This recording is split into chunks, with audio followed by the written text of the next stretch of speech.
أسأل الله مساءكم بكل خير. انتوا عارفين يا جماعة إن في قانون في الولايات المتحدة الأمريكية مفروض على العالم كله بيمنع أي دولة من محاكمة أي مواطن أمريكي على أراضيها؟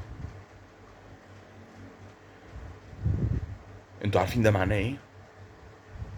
معناه إن لو جه حد أجنبي من الأجانب اللي احنا بنسعى إن احنا نجيبهم في بلادنا ويعيشوا معانا وارتكب أي فعل، أي جرم، أي بلطجة، أي شيء، او اقول لك حاجه تانية، ما عجبوش المحافظ، ما عجبتوش الدوله، ما عجبوش اي حد، وتنازع معاه او حصل اي شيء، لا تستطيع بلادنا او الدوله المصريه محاكمته. يا اما نخش في ازمه سياسيه مع امريكا.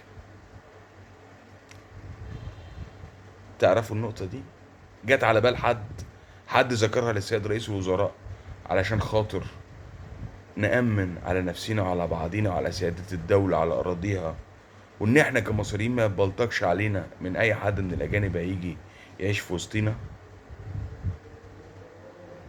بلاش دي.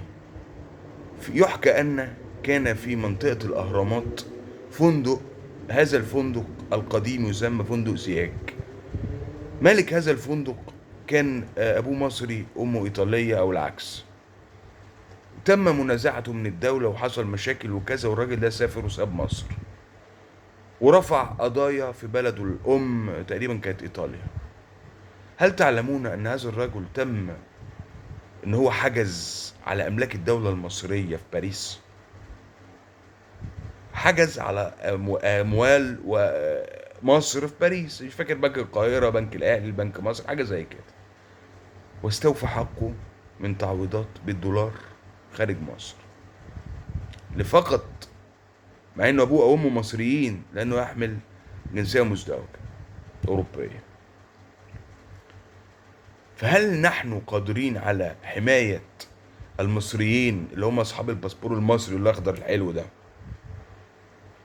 من براسم وبلطجة الشخص الأجنبي، وبالذات الأوروبي أو الأمريكي، لو جه عايش في مصر معانا؟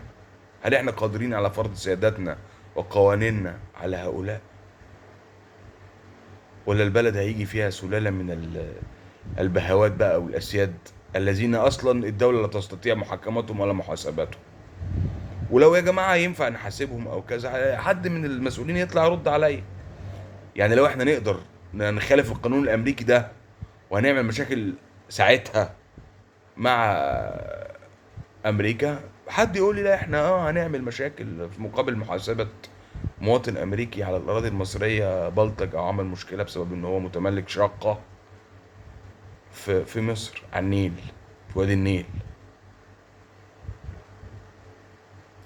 ده نوع من الاجانب. طب في نوع تاني، النوع اللي هو بقى اللي بتاعت الدول اللي هي متدغدغه. يا جماعه في حد في رئاسه الوزراء بيشتغل في رئاسة الوزراء دماغه عجيبة، هو حريف اصطياد في المياه العكرة، بيحب قوي يصطاد في المياه العكرة. المحكمة الدستورية طلعت حكم قرر يطرد نص العاصمة بسكان الإيجار القديم ويصطاد في المياه العكرة، ويحط البند بتاع طرد الناس عشان خاطر ياخد ضرايب، يطلع ضرايب. وتقال له الله، ايه الافكار النيرة دي؟ وممكن يكون خد مكافأة. تاني بيفكروا تاني في المياه العكرة تاني. في حرب احتمال تحصل في اوروبا مع روسيا بسبب اللي بيحصل ده كله في العالم، فالاوروبيين ممكن يبقى في دولهم مشاكل وحروب، فاحنا بنجهز لهم الارض عندنا هنا كده، ها، ونقول لهم تعالوا هاتوا ثرواتكم وتملكوا ما تستطيعون تملكه في مصر، واستقروا وعيشوا وبتاع. وماذا عنا؟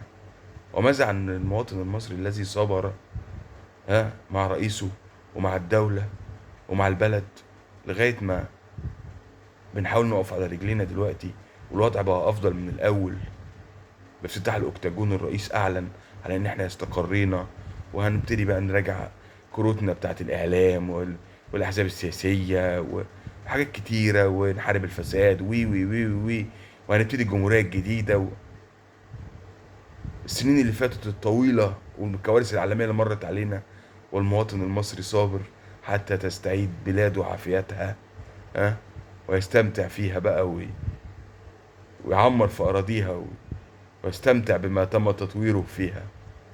ومن بعد هذا تعرض بقى بعد ما بنيت على الأجانب، ها، اللي احنا عملتنا بقت ما تسواش حاجة بالنسبة لعملاتهم جميعا، فشل اقتصادي ومشاكلنا او مشاكل العالم او ايا كان، او زي ما الرئيس بيقول يمكن الثورة المصرية اللي حصلت من 14 سنة، الله اعلم. في الاخر المحصلة النتيجة ان العملة بتاعتنا بقت متدنية دلوقتي، تمثل يعني الكناس في بقى في اوروبا بيقبض 2000 دولار مثلا. 2000 دولار دول يعني 100,000 جنيه مصري، ما بيقبضهمش هنا مدير بنك مثلا ولا وكيل وزارة. فكناسين اوروبا هتيجي تشتري بيوتنا وعمايرنا ب100,000 جنيه مرتب في الشهر او معاش في الشهر، كناس معاش كناس، واحنا قاعدين. ده قرار انا لا اؤيده تماما، والشعب المصري كله غاضب بشأن هذا القرار. يا ريت نراجع انفسنا نرجع زي ما كنا في عهد الرئيس مبارك، حق انتفاع مرحب بالاجانب اللي عايزين يجوا في مصر بدون تملك وبدون اطلاق العنان لاي كميه، يتملكوا ما يشاءون. تبقى في حدود برضه، سكن، شقه، اتنين، بتاع، مكتب، لكن اكتر من كده ما نعرضش بلادنا للبيع. تحياتي واسعد الله مساءكم. شير هذا الفيديو لو سمحت، لو بتدعم ما قيل فيه. تحياتي، تصبحوا على خير.